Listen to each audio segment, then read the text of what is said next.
Hello and welcome to another episode of the Double A Team Podcast. I'm your host, Steven Negishi. With me is my co host, the online contributor and an associate editor of the sports blog, Awful Announcing, Ken Fang, on this Sunday afternoon. Ken, how's your Labor Day weekend so far? It's been quiet so far, Steven, but quiet is good. Quiet is good. We don't want anything out of the too extraordinary today. So everything's going pretty well. Absolutely. Yeah. It also marks the beginning of college football. It's going to be a very crazy year with all the realignments that we've endured this off season. So this is the one last final year where your favorite schools rivalry and conference games will be, you know, as it is, and then next year moving forward is just constant chaos of long distance traveling and stuff like that will likely to be dominated. So enjoy the one final normal year before the chaos begins due to TV rights and everything. So Right, right. so the yesterday's season opener, obviously the big one was Colorado, led by Deion Sanders, who left HBCU Jackson State to go to Colorado, and he certainly had a lot of entertaining off season where he basically told the entire team to basically leave and bring his own players, among others, his son Shadir Sanders, the quarterback, and former number one overall recruit. I forgot the name of the first name, but Hunter, who was a two-way player yesterday and had a hell of a game himself. hmm So yeah, and Colorado went into Texas Christian 45-42, 17th ranked, and last year's national team runner-up TCU, who got their ass kicked by Georgia, unfortunately. But it was a great way to start off the game. Ken, certainly Dion can talk the talk. We all know that historically throughout his career, but he can also walk the walk, but he can also talk the talk. Absolutely, Steven. A lot of people were saying there's no way that he can build a roster within one season, but we actually saw that at Jackson State. He did this at Jackson State. Hmm. So for him to have done this in 2 years at Jackson State, sure, you think that he's going from the HBCU level to the Pac-12. Basically, it'll be the Big 12 next year. I was going to say going to the Big 12, but going to the Pac-12 and a Power Five conference is people are saying there's no way he could do this. Well, his son showed that he could play on whatever level possible.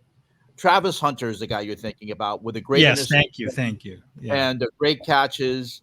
Um, Shaber Sanders throwing over 500 yards, setting a record for Colorado, a passing record. Um, and the defense, and you can go full screen on this, Stephen, does just to show some of the things that you can go to the lower right of that screen and then go full screen on that if you can. Take the mouse over there, and we could definitely want to see these highlights here.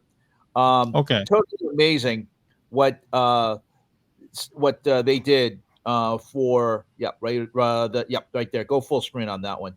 Um, on that little there we go. You could just see that TCU was thinking, well, Colorado was 1-11 last season. They should be better, but we expect us to win. They were a 20-point favorite. And instead, Colorado, especially on some amazing plays here, as you can see, Shaver Sanders making plays, Travis Hunter making catches, a key interception in the third quarter later in the game. This was totally amazing. And you know what? I know it's only one game. It's easy to overreact saying, "Oh, they're going to go undefeated." That's probably not the case, but No. Colorado is definitely going to be better than it was last season. And Deion Sanders is going to have an immediate impact on Power Five football. Are they going to go to the college football playoff? Probably not. But are they No. going to have a lot of chaos? Now, this was a great play here in the third quarter to start off to go for a touchdown there, 75-yard touchdown pass. Again, Shabir Sanders was making play after play. Hunter was too. And then, as you can see, watch this dime. Watch the dime that he drops here. What amazing Hmm. pass. So he just goes to show that immediately Colorado is going to have an impact in the Pac-12's final season, and they're going. I could see them now. Granted, it's early, but there could be a they could be a they could be a candidate to go to the championship game later this season, Stephen. And I look at this pass, just tremendous throws by Shafir Sanders. Um, this is something that every defensive coordinator's night. They're going to be a nightmare for a defensive coordinator, Stephen. Yeah, absolutely. Um, After this game, certainly their next game will be against Colorado. I'm sorry, Colorado facing Nebraska. Matt Rule and the Nebraska Cornhuskers, and it's going to be very, very interesting game. Matt Rule, certainly his time in the NFL with Carolina Panthers was an utter disaster, and he's trying to certainly rebuild his reputation at a school that has fallen on hard times in Nebraska. Certainly, their season opener against Minnesota was one to forget. If you remember, it was a really bad loss by the Nebraska against Minnesota. So there's a strong chance that next Saturday's game, which is a primetime game on Fox, certainly could draw a huge number for Fox Sports on a national television. And Colorado could certainly, if there is no letdown, they could certainly go 2-0 rather easily against a somewhat depleted Nebraska team. Certainly turning over roster of their own as well, but certainly not to the level of Colorado.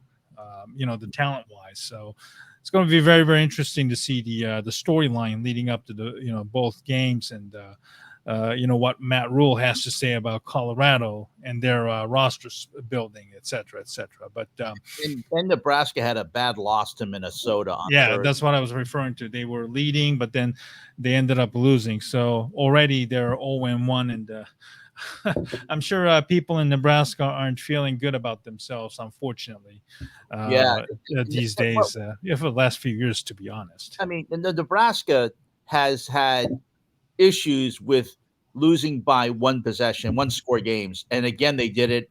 Um, they they had a great opportunity to win this game against Minnesota, but then they gave a late touchdown to tie the game, and then an interception, a horrible interception, really bad interception that led Minnesota to the winning field goal. Hmm. So I feel bad for Nebraska because this is a proud tradition. They won national championships in the 1970s and 1980s, and they've had great players and coaches, whether it be Tom Osborne to Hmm. Bob Devaney.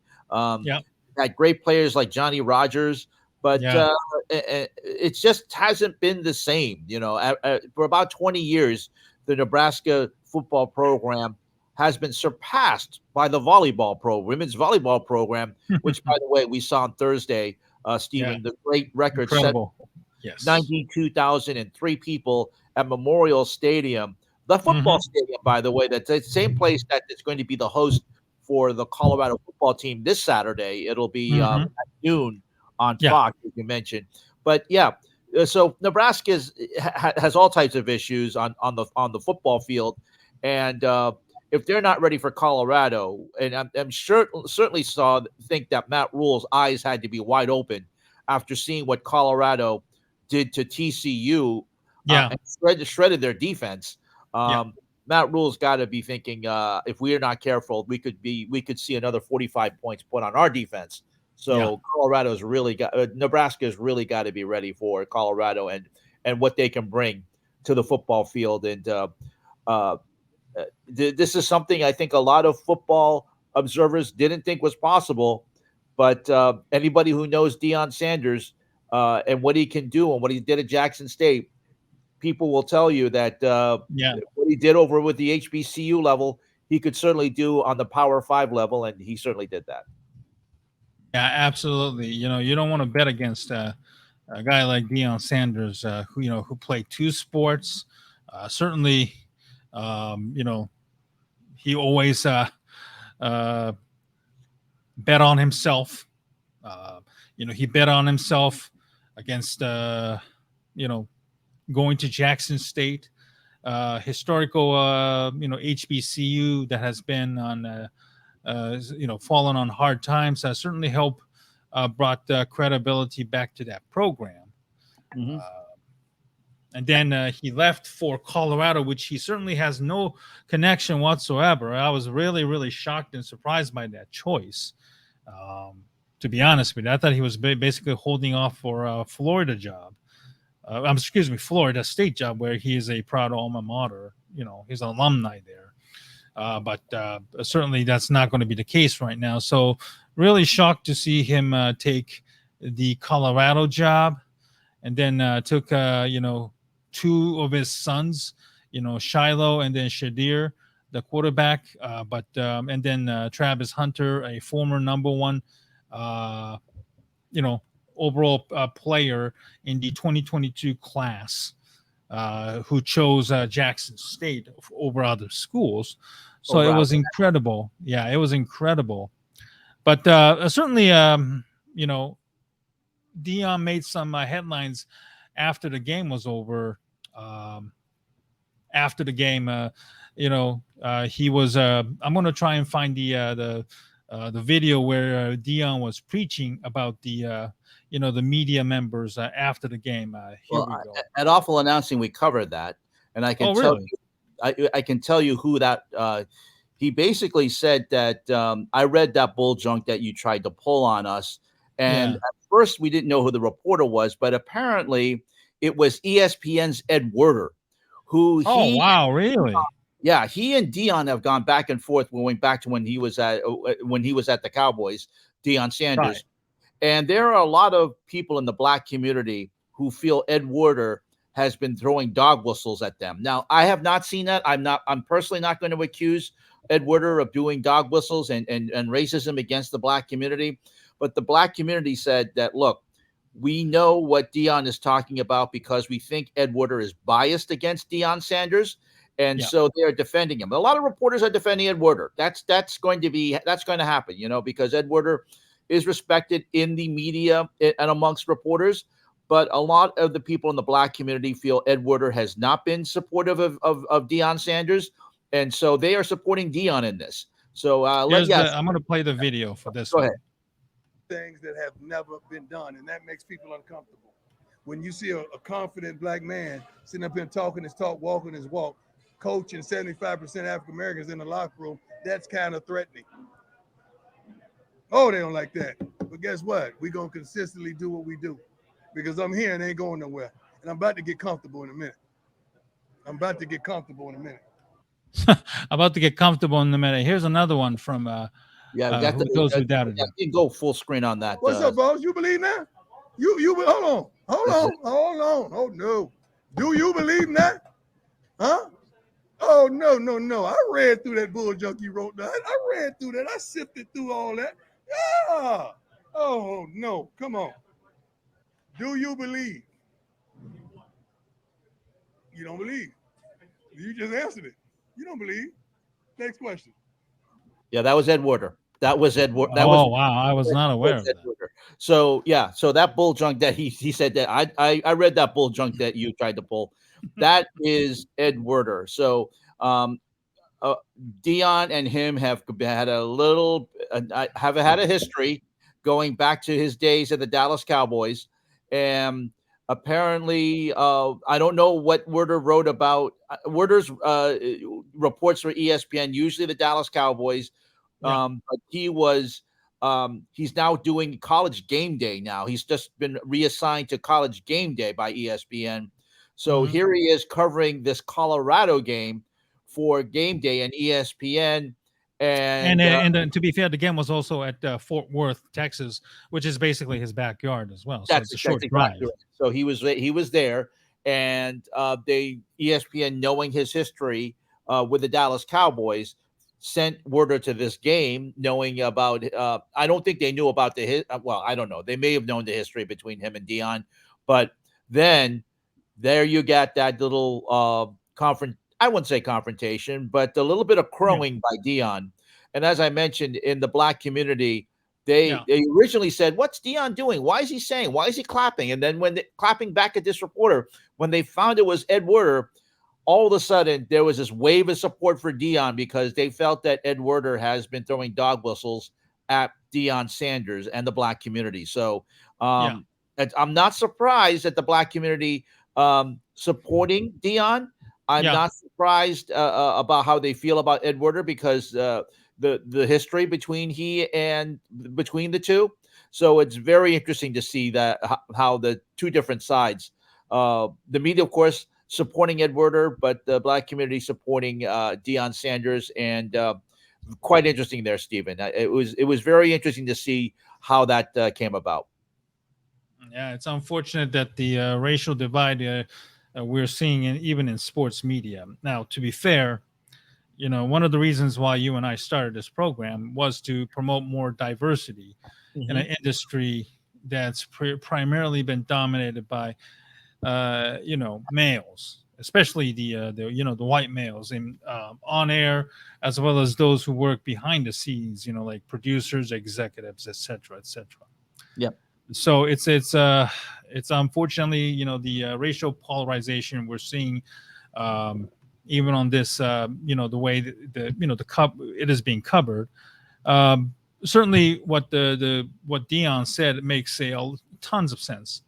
When you see a confident black man sitting up in here, talking his talk, walking his walk, coaching 75% African Americans in the locker room, that's kind of threatening. And, certainly football has long been accused of, lack of diversity when it comes to coaching, not just in college, but even in the NFL, despite implementing the Rooney Rule hasn't really done much,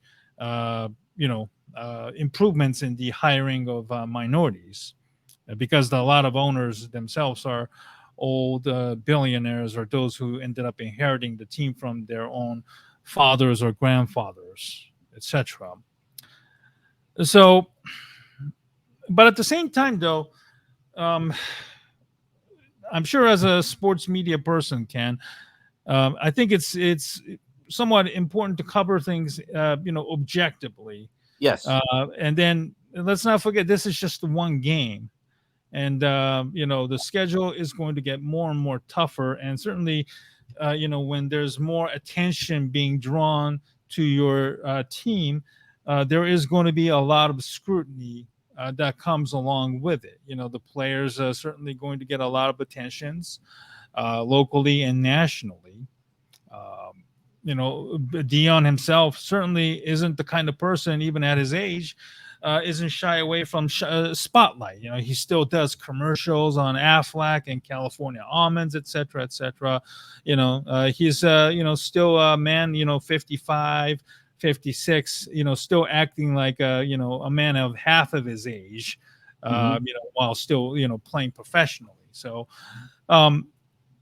what are your thoughts on this? The way the media covers and Deion saying, "I have the receipts." Well, I thought that was a great comment by Deion, by mentioning the fact that he's ready to clap back at anybody who doubted his ability as a coach.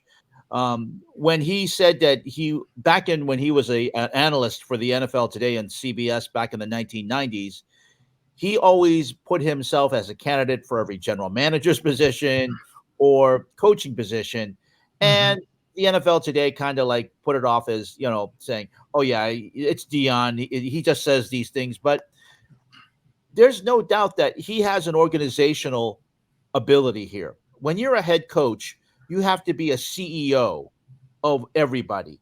You're not just a coordinator looking at the defense or the offensive coordinator focusing on just one thing. You have to be the CEO. You have to watch everything. You have to keep in mind what you're doing.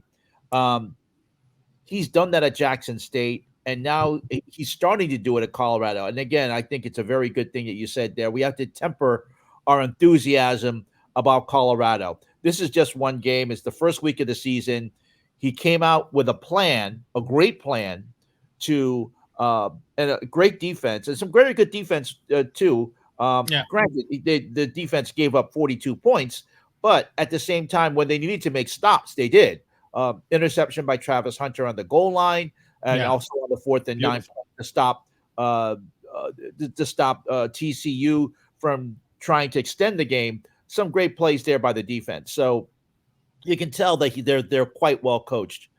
I would have to say again, do I think Colorado is going to be in the national championship game? No. Are they going to be a contender for the Pac-12 title? Maybe. We still have to wait and see. Will they probably beat Nebraska this Saturday? Probably. I would think they have a very good chance at home to defeat Nebraska, their old Big 12 rival, and another chance to play them again in the Big 12 when they go back next year. So, yeah, Deion says he's going to keep receipts about the naysayers. I can't say I blame him because here's a guy that has been doubted his whole life, has been when he tried to play baseball, people thought he couldn't do it. He did. He did it successfully. He also did the same thing on the football level and winning multiple Super Bowls. He was a factor in the San Francisco 49ers 1994 victory and again in the Cowboys' subsequent 3 championships in the 1990s. So you could, and also helped out the Baltimore Ravens get some attitude on defense when he joined them as well. So I would have to say, Steven, that at least for now, at least for this week, Deion Sanders can keep the receipts and hold the receipts on everybody for now. Is this going to be an undefeated season for Colorado? Probably not, but we'll just have to wait and see. And they're definitely going to be better than they were last season. There's no doubt about that. Right. And I'm going to add 2 more things on the Colorado game before we move on to the college football broadcasting aspect of it. Number one, this is going to be an interesting test for, certainly a lot of colleges, the way they assemble rosters now with the transfer portal and the NILs. Certainly more and more college, athletes, especially on the football and the basketball side, they're going to be entering portals like they're free agents in professional sports. So, if you factor in the HBCU and the success that Deion had and Shader and the others, Travis Hunter has had on that level, and now they were able to prove themselves on the the highest level in college football so far.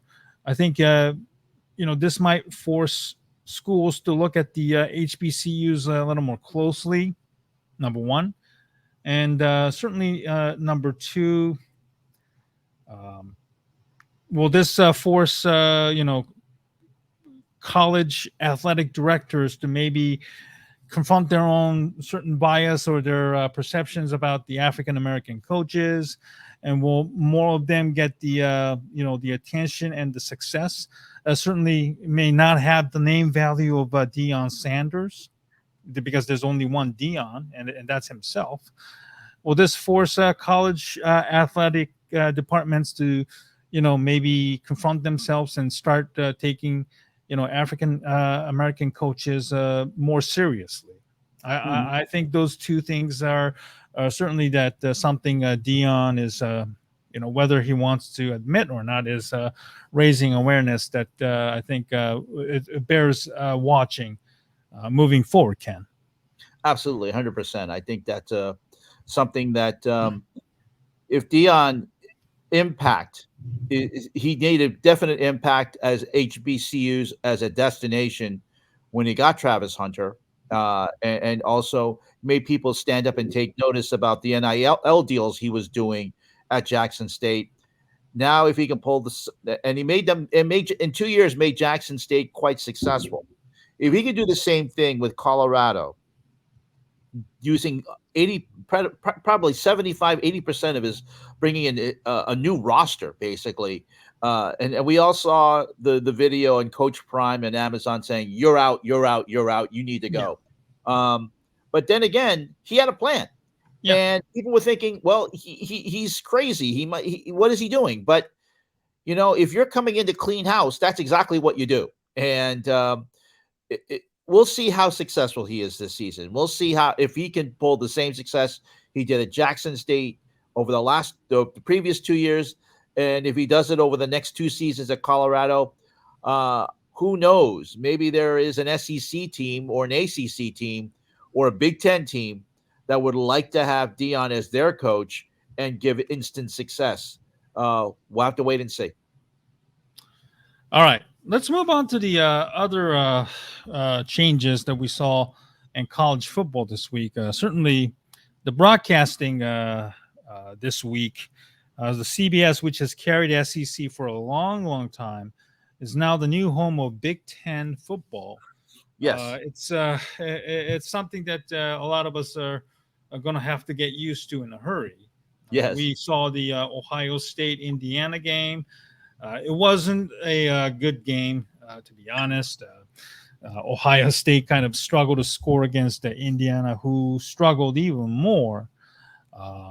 But it's still the same, the theme song, the score, the ticker, etc., etc.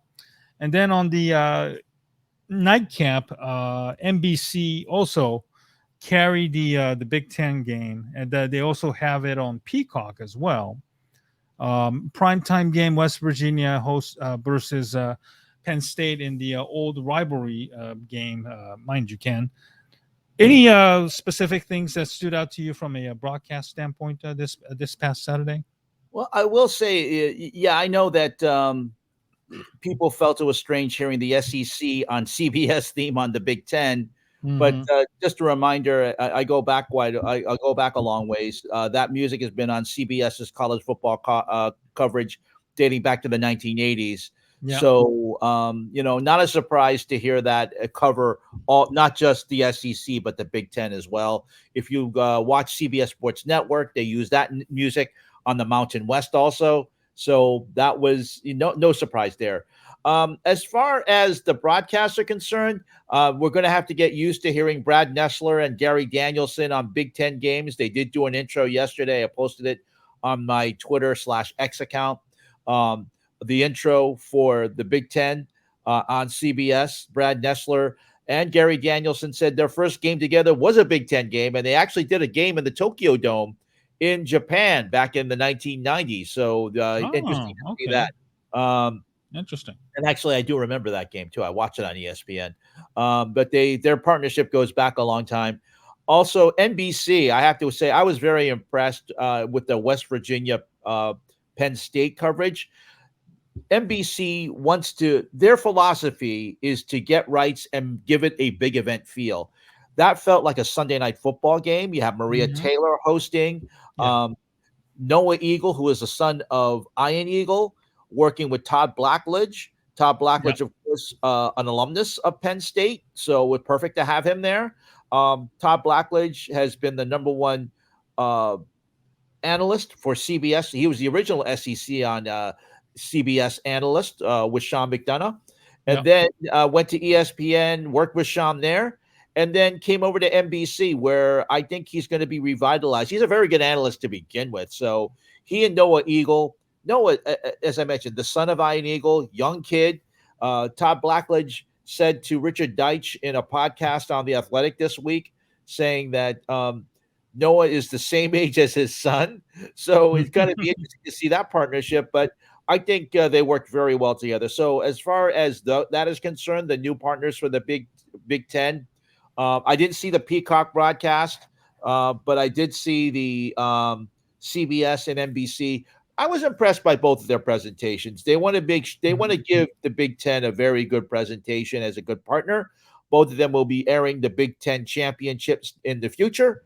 So they want to make sure this is a long-term presentation. And NBC, they haven't been in college football they haven't.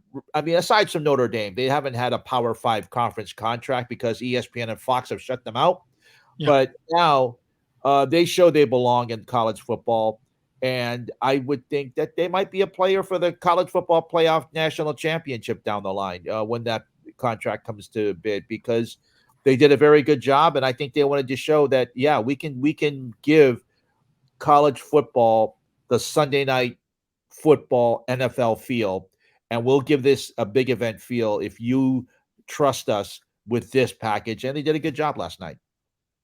I think it will take a little bit of time for people to adjust things, which is not unusual, especially when things have always been the same for the last 20 somewhat years. But sometimes change is good, and certainly, I think if it makes other networks to, up themselves when it comes to pre and post game show productions, certainly it'll be worth watching. And if it's worth watching, I'm sure the fans will continue to tune in and watch that game. So very interesting to see what all the networks have. Up their sleeves moving forward. While we're getting adjusted to it this season, I think next season is when we'll see a big explosion, because we're going to see late night Big Ten games. They'll probably be on Fox and FS1. We're going to see late night Big 12 games. Those will be on ESPN, most likely, because you have Arizona State coming in to the Big 12 next season.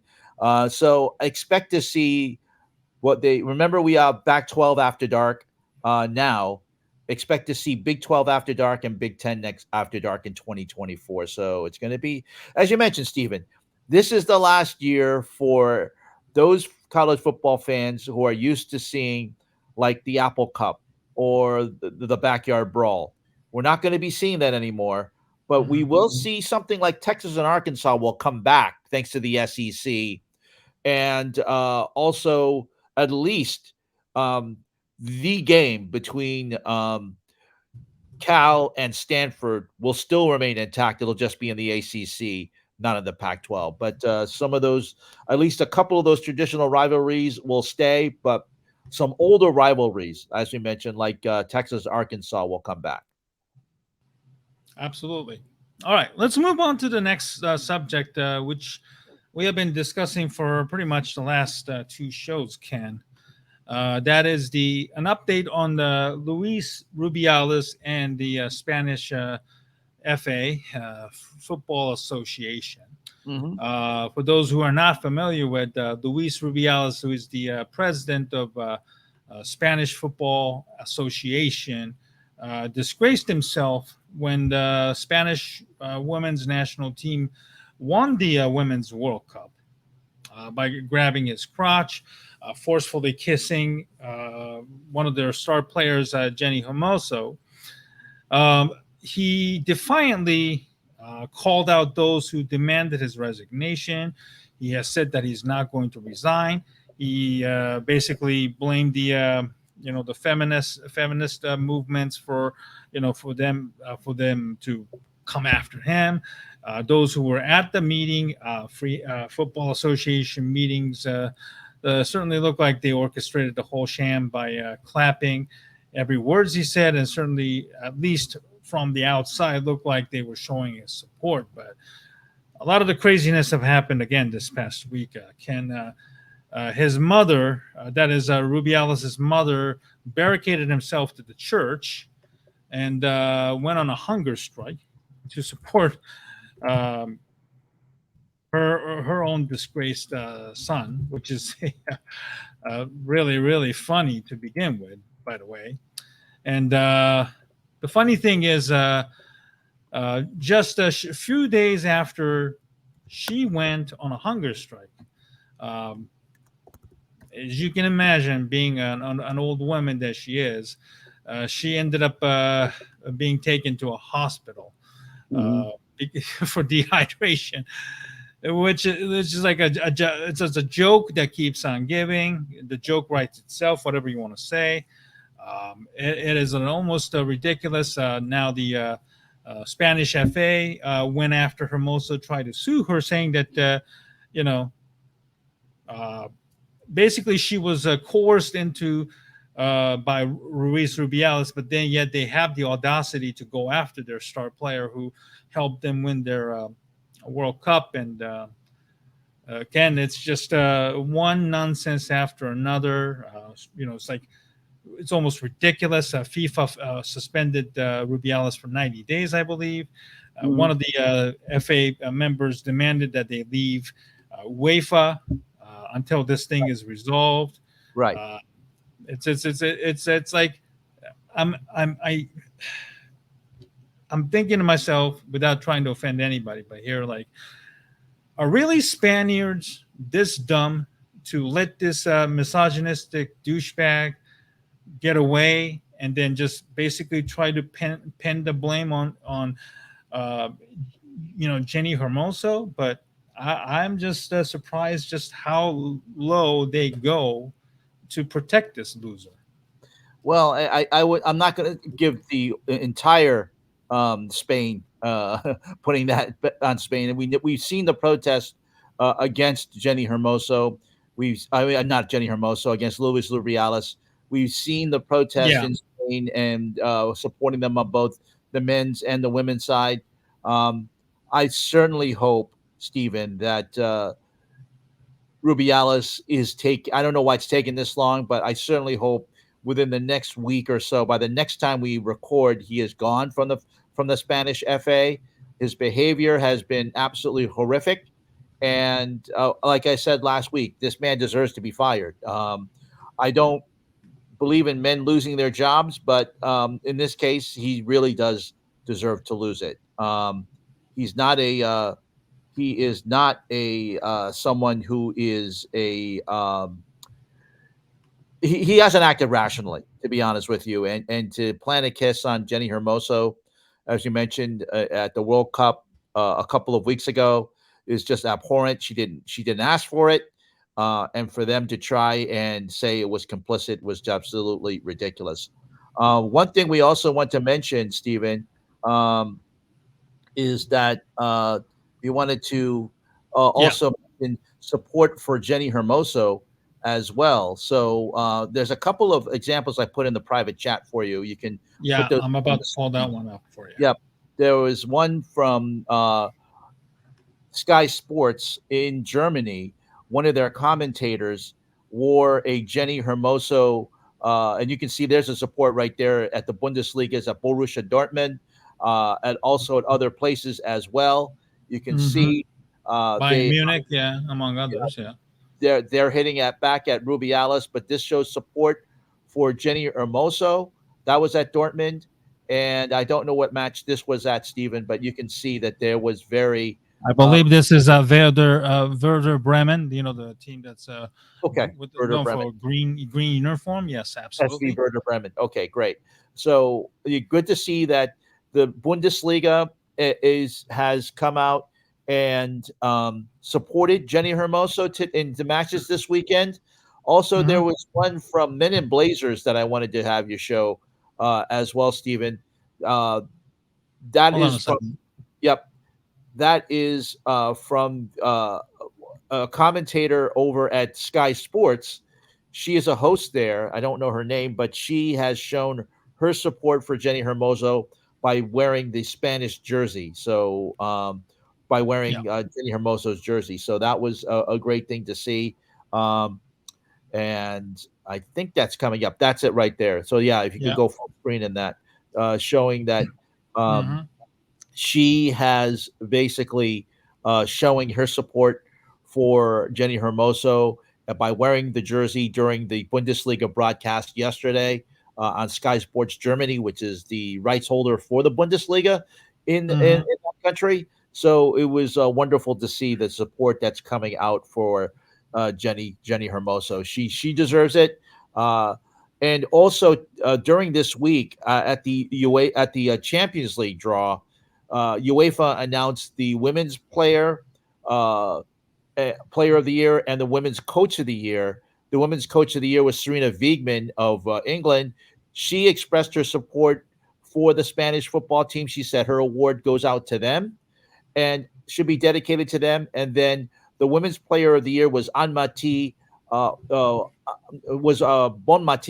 So she came out and also said in her statement, in her acceptance speech, that there's no way that what has been going on for women women should not have to undergo the difficulties that they have had to undergo. And she expressed her support for Jenni Hermoso as well.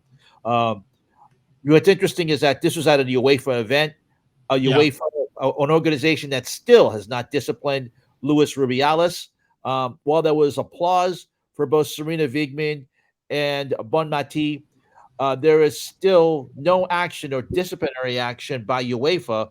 They still continue to bury their heads and hide under their desks, and no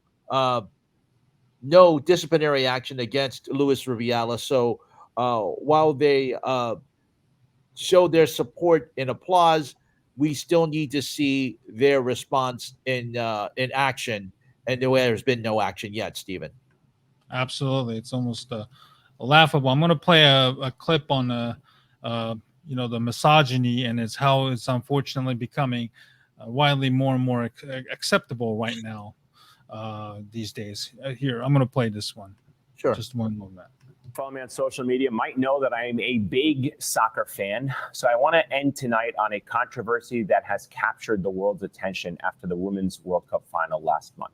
This week, prosecutors in Spain opened an investigation into Spanish Soccer Federation chief Luis Rubiales and his actions following the country's historic win. And on Friday, a federal court agreed to hear the case. Rubiales was passing out gold medals to the team when he hugged and forcibly kissed star player Jenni Hermoso on the lips. And we're not going to show you that photo out of respect for Hermoso, who later said the kiss was not consensual and that she was a victim of an aggressive sexist act. Rubiales claims the kiss was consensual. The backlash was swift and fierce. In a joint statement, team members announced they will not play for the national team as long as the current leadership remained in place. And every member of the women's coaching staff has resigned in protest, except the head coach, who also happens to be an ally of Rubiales. By the way, I will add that the head football coach who won the title, Jordi Alda, I believe his name. Jorge Vilda. Jorge Vilda. He resigned. He did resign? Yeah, he did resign, yes. Or he was fired, I believe, yes. Jorge Vilda was, I have not heard that, but if that's the case, I'm happy to hear that because right. I'm going to continue to play the clip. Go ahead. Rubiales. FIFA responded last Saturday by suspending Rubiales from all soccer activities for 90 days, and the Spanish Soccer Federation formally requested his resignation after prosecutors announced their federal investigation. Rubiales has remained defiant in the face of mounting criticism. He refused to resign at an emergency federation meeting last week, defending the kiss as, quote, spontaneous, mutual, and euphoric. At the same meeting, he said he was the subject of a witch hunt by, quote, false feminists. His sexist and tone-deaf comments were met with applause, and several high-ranking federation members have since resigned. Spain's deputy prime minister said that the federation meeting represents the worst in Spanish society and shows the machismo that exists in her country. What happened to Hermoso and the subsequent fallout has sparked a global conversation about the mistreatment of professional female athletes. European and U.S. club teams have stood in solidarity with Hermoso, writing the phrase "with you, Jenny" on banners, shirts, and wristbands. And the UN human rights chief stated their support for Hermoso, expressing hope the episode will be a turning point in the fight against sexist abuse in women's sports. The backlash also serves as a reminder that misogyny is becoming less tolerated, not just in society, but specifically women's sports. To quote Slate's Christina Catarucci, women athletes are seizing their power as a labor force, and often they are winning. And I say that is a good thing for all of us. So basically, we touched on the Nebraska's women's volleyball, which draw over 92,000 plus, which set the, I believe, a U.S. is it world record or is it U.S. record for most? No, that's a world record, but eclipsed a record for, I believe, the Women's Champions League, which was 91,000. Stephen, I just posted in the private Yeah. chat a link we can show to our viewers. I'm sorry that for those of you listening, but we'll read the story. It's from Reuters. It's from August 31st, and it says that Right. He is set to be sacked. My apologies. yeah. So according to this, it's set to be fired. He has not been fired yet, but Right. According to this story from, and you can post that story too, Stephen, if you want to put that up full screen. Yeah. Spanish women's team coach Jorge Vilda, who faced a player mutiny to steer his team to the World Cup, is to be sacked in the increasingly acrimonious fallout from a kiss scandal involving his boss, according to a Football Federation source. The 42-year-old Vilda cut a sometimes oscillated figure in Australia as the squad largely celebrated without him, and has now become caught in the backlash against Football Federation President Luis Rubiales for kissing a player on the lips. We talked about that. So Vilda backed the now suspended Rubiales, and the RFEF's new board is planning to terminate his contract after the coach refused a request to resign, the source told Reuters. The board is also negotiating with women players to end their strike over the Rubiales case, the source said, in a furor that has overshadowed the team's remarkable run at the World Cup, culminating in a 1-0 victory over England. Rubiales has refused to resign and blamed false feminists for demonizing him. Let me just scroll down. On basically, Thursday, his tenure is basically hanging by a thread at this point. Yes. Rubiales praised Vilda for the World Cup win, offering him a fresh 4-year contract with an annual salary of 500,000 euros.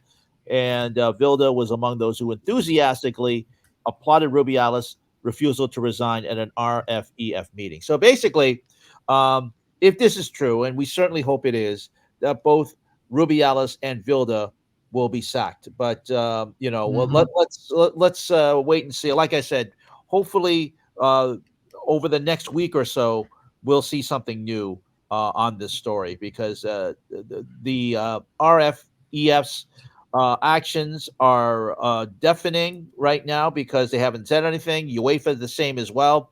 FIFA doing a 90-day suspension is just a pittance. And Rubiales really should not be allowed anywhere near a soccer field or near anywhere near a soccer office for the foreseeable future. He does not deserve to be in charge of anything, not even a bicycle repair shop. So yeah, he's just really reprehensible character, Stephen. Yeah. All right. So I'm going to change subject a little bit. Speaking of a reprehensible character, maybe not to the level of what we've been discussing with Jorge Vilda and Luis Rubiales. The U.S. soccer is set to begin their friendlies later this month. And that means that the embattled Greg Berhalter is back for the friendlies in September and October against Oman and Uzbekistan. Basically, a cheap team, to pat on his stats and stuff like that. But a story emerged that despite Berhalter being away for such a long time, being gone for a long time, it had a lot of time. There was a article written on Vanity Fair that recently was written by Tom Kludt, Kludt. I hope I'm pronouncing it correctly, although I'm probably botching it. Basically, it turns out that Berhalter still has not spoken to Gio Reyna or Ricardo Pepi, the forward who was dropped, on the last player selection before the Qatar. It's almost ridiculous that it's like apparently he is talking with the mediators because it is a sensitive subject, and that he wants to make sure that both sides are comfortable.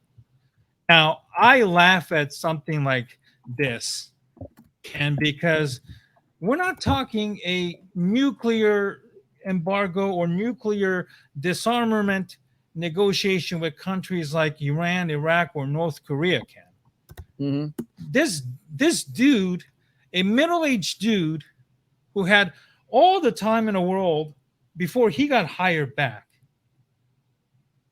that he says that Berhalter said he has consulted experts in the mediation work to ensure the dispute with Reyna is handled in the right way.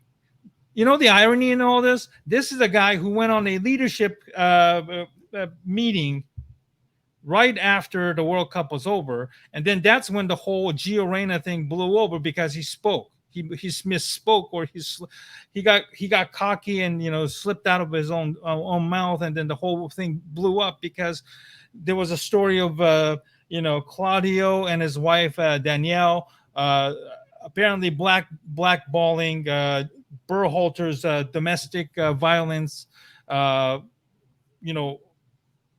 not the arrest record, but that he was his history. Apparently, he apparently committed a domestic violence to then his girlfriend, now his wife. The whole thing just blew over, and still he was brought back despite all of the backlash, and more so for the lack of tactical, inflexibility and ineptness. It's almost funny that the two grown men, I'm more critical against Berhalter, and it, that the man of his magnitude doesn't have the fortitude to pick up a phone and talk or initiate a conversation, and yet somehow he needs to be coddled by USSF, U.S. Soccer Federation, and whoever's helping him with this mediation consulting. It's unbelievable, and it's almost ridiculous. I'm going to play a clip from CBS Golazo about this whole thing, Ken. I'm going to share this with you as well. Okay, go ahead. Yes, bear with me here.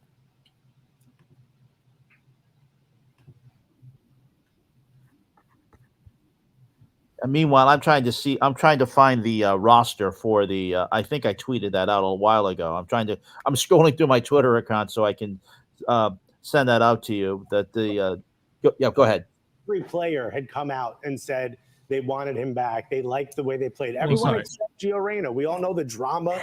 Excuse me. Let me go back from the very beginning. Yep, and go full screen on that one. Alexis, should we be talking about the roster and who we'd like to see right now? Like, that should be the topic of conversation. But I feel like this Reyna Berhalter saga is dominating the headlines yet again. Yeah, I mean, look, they rehired Greg Berhalter, which almost every player had come out and said they wanted him back. They liked the way they played. Everyone except Gio Reyna. We all know the drama of what happened with Gio Reyna. There's what you rehire Greg Berhalter. I would have assumed the first thing would be to the olive branch to Gio Reyna. The first order of business is to squash this. I've spoken to Gio Reyna more than he has in this time. I held his crutches on an airplane. What are you waiting for? Not talking to Vanity Fair, which feels also strange. Yeah, it's a very odd I feel situation. like this also is like such a bizarre news item to get kind of blown out of proportion. Like, it's assumed that there would be a mediator and other people involved in kind of mending fences. But like Christine, more, I'd say, more readily available earlier in the process than right now. how fraught is this relationship, though, that a mediator I don't know, is and that's what I'm going saying. to Like, what get kind involved? of What do you mean you don't can't know, just bro? pick up the phone. His mother tried to get him fired. I know that. Huge. So here's the thing. My understanding, just acknowledging that there was a consultancy and whatnot involved in going through the processes in rehiring Greg and all that. There's going to be a lot of legal tape involved there in every single action, both small and large, especially with eyes on Greg constantly. So I understand moving cautiously. Sure. I just don't know why this needed to be a quote that ended up getting dropped in the end of August. You in knew advance of you knew this. that these friendlies were coming up. Right. You had all of this time. I mean, the Greg Berhalter announcement came out in June. We were there. We were at Leagues Cup when it happened. You have had months to squash this. And it's still the fact that it's still out there, and it's still this sort of toxic thing that is just disrupting the ether over there. It's really it's pretty disappointing, I think. And just as a leader, I think that's crazy as a leader. You know, you're not just leading Gio Reyna, but you're leading a whole squad of players, of staff, of everything. You need to confront those situations, and it's not going to be comfortable, but to push it off is never going to make anything better. I think from my perspective, I don't think that the onus is entirely on him. I think a lot of this is also going to be U.S. Soccer holding things up, because they are going to have to. I think, having dealt with business management consulting in my past, they're never doing this as a lone mission. So everything is probably a form for a form for a form to get things done, which has probably slowed things, which is sometimes wildly unnecessary, but it is necessary to mitigate some of the potential legality of it. It's huge. And I will say, look, I mean, I think you're right. I think there's a lot of steps that have to go through. I think we all would have expected that those steps have been gone through, and we've gotten to them at least being in a room together and speaking, whether there's people watching, whether there's a ref involved, something, you know, you expect that they would have at least been able to communicate. What I will say that from the way it looked in Nations League, Gio Reyna will be the most important player on the U.S. men's national team come the 2026 World Cup.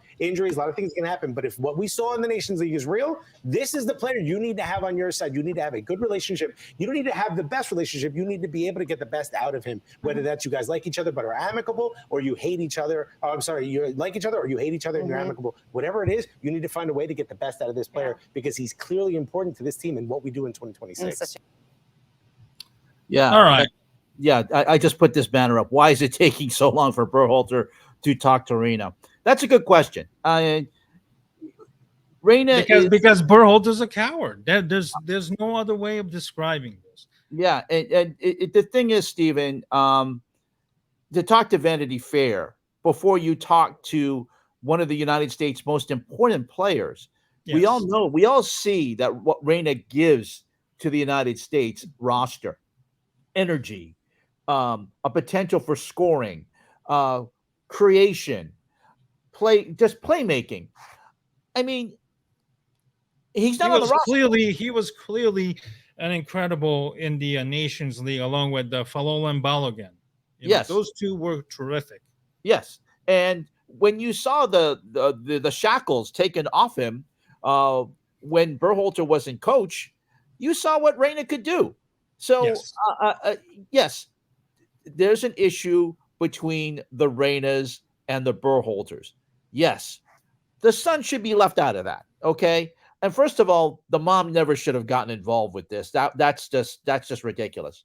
But to be honest with you, Steven, you need to. This would be like leaving Tiger Woods off the Ryder Cup team for some stupid personal issue he has with a captain.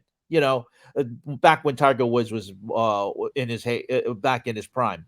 You just can't do that. And this is the same situation. Berhalter, he's got to talk to Reyna and say, look, we don't have to get along, but I need you on the team. You're needed on the team. This is bigger than me. This is bigger than you. It's bigger than what your parents did to me. Forget about that. Let's just have you on the team, and let's just have you. Will you come on the team? It's up to Reyna to say no. If he says no, that's on Reyna. But still, you've got to. Why is it taking so long? Why? It's almost embarrassing that we've discussed Rubiales, Jorge Vilda, and now Berhalter. It's just so ridiculous that sports could.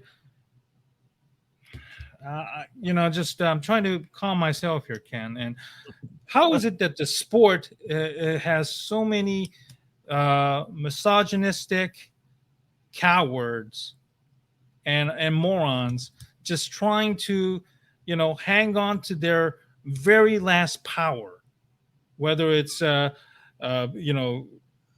through, blackmailing people like Jenni Hermoso, or just trying to, talk to Vanity Fair and just trying to, soften the blow. And certainly U.S. Soccer Federation doing him and, anybody absolutely no favors, as it was described earlier. Where's the leadership? What is Cindy Pardo-Cohn doing? What is Matt Crocker doing? You're just going to let Berhalter, a guy who can't do anything on his own, can't even change his own pants, or can't even drink a water without somebody pouring a cup for him. What are you going to let this guy do? It's almost ridiculous. The lack of leadership that we are seeing in sporting world these days now are just so alarming, and it's just so frustrating.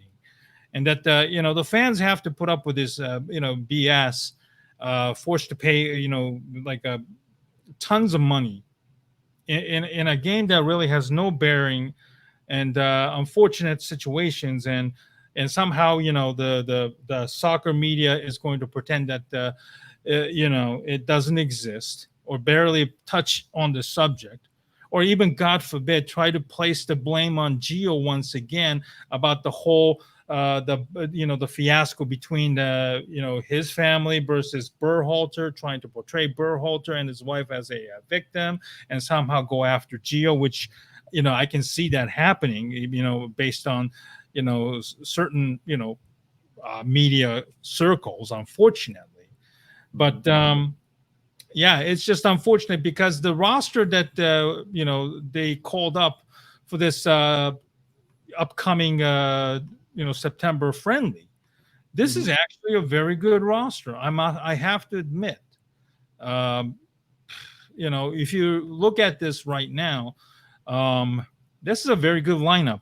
None of the players, well, except for Benjamin Cremaschi, who plays for Inter Miami of the MLS, all the players here are basically all competing in Europe. This is unheard of. This is what we want. This is what we want. Exactly. Even though the MLS is in season, we are no longer seeing a bunch of mediocre players like DeAndre Yedlin, Miles Robinson, Jordan Morris, Paul Arriola, Christian Roldans of the world wasting a space for these guys. It's I have to admit that there is also Cade Cowell, who starred in the U20s this past summer. That's another, and then Drake Callender, another guy who has benefited from Drake as Lionel Messi's presence at Inter Miami being called up. But other than Benjamin Cremaschi, basically, again, this is a loaded, talented roster. Cremaschi, he's also eligible to represent Argentina, by the way. Got called up to the senior team, call up immediately, certainly. So very, very interesting to see, if this is just a one-time thing, even though the MLS is still in full season, or did Matt Crocker finally decided to tell, put his foot down and said to Berhalter, you've been screwing around, you're not talking to Gio, and if you have no business of, being or act like a head coach, we're going to put you on notice. We're going to put you on blast.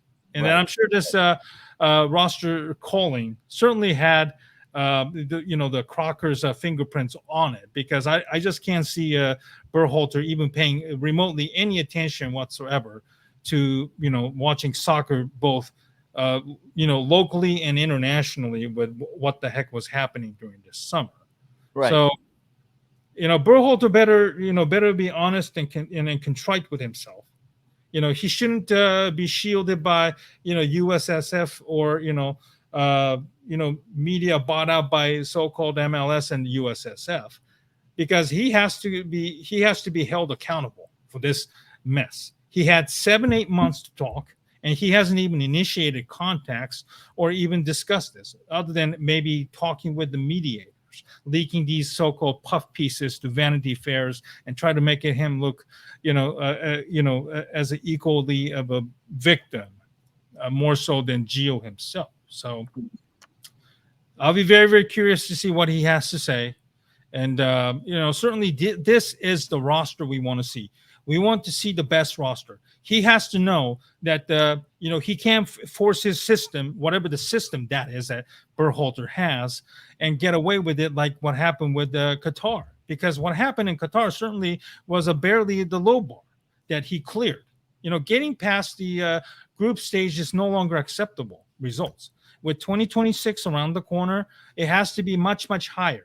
And if he doesn't perform, and if he's a coach that certainly doesn't use his players better, and certainly doesn't use his players to be successful, put himself in a successful position, mind you, then Berhalter needs to be fired, and there needs to be more accountability directed towards USSF for allowing this man to be brought back with no serious questioning done whatsoever backstage. Yeah, yeah, I'm going to have to agree with that. It's time for. I mean, it's a very decent camp roster. It's something, as we mentioned, most of the players have played or playing in Europe, like Captain America Matt Turner, one of the goalkeepers. You talk about Balogun, who is overseas as well. Right. He recently moved from Arsenal to AS Monaco on the day of the final transfer day. So in Liga 1.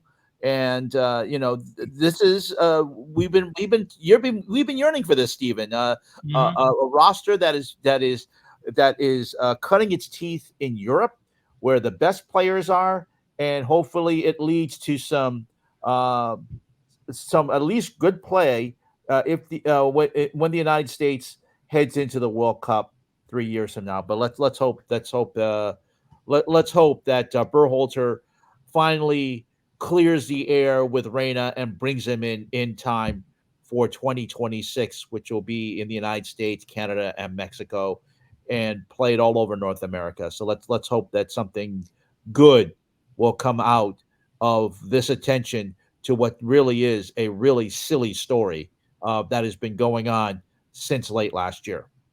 Now, to be fair, Reyna has suffered a serious injury in the United Nations game against Canada in the semifinals, I believe. Nations League, Nations Cup. Nations League, excuse me, Nations League in July. And he just got back into practice recently. So certainly there's no malicious intent by the Berhalter and the USSF for not calling up Reyna. He hasn't played at all since that game in July here in the United States.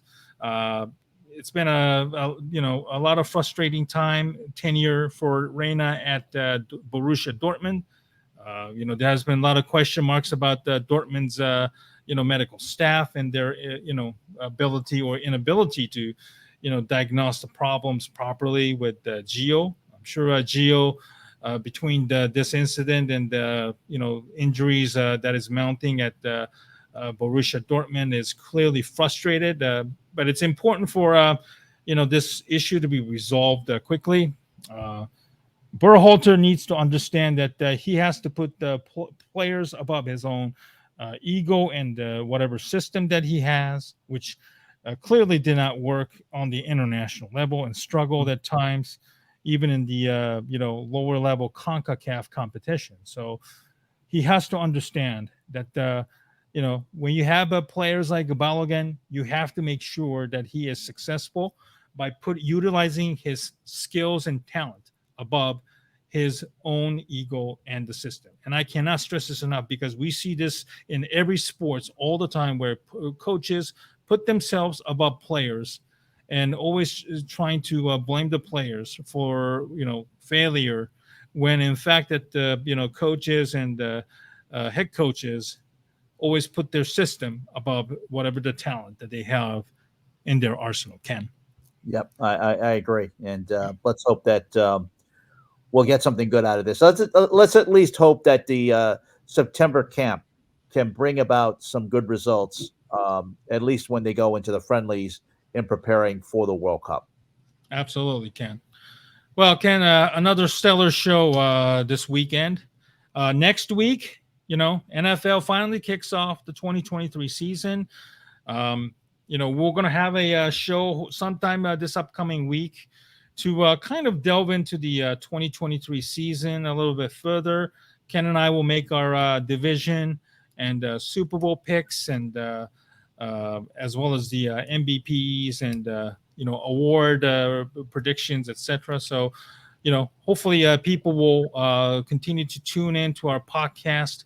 I have to make sure that our past recordings can be uploaded onto the our podcast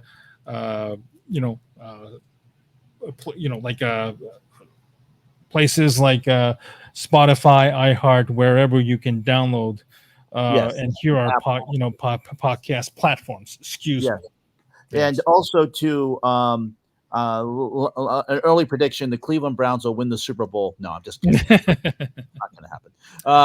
No, that's not going to happen. No, but we'll have our NFL predictions before Thursday as the season starts. Let's do a show before Thursday, Steven, if you can. Yes.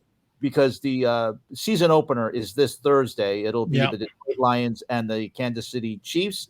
That'll be on NBC. Mike Tirico and Chris Collinsworth will call the game, and Melissa Stark will be on the sidelines. That game will start at 8:20. So let's hope we can do a show before then to do our predictions. We are efforting to have this a live stream on YouTube. We're also efforting to find a way to do this and get this out to you as soon as possible, as Steven mentioned, wherever you can find your podcast, Spotify, iHeartRadio, and Apple Podcasts. Yeah. So keep listening. And Steven, another great show, action-packed show, and we'll certainly have a lot more to discuss in the coming weeks. Absolutely.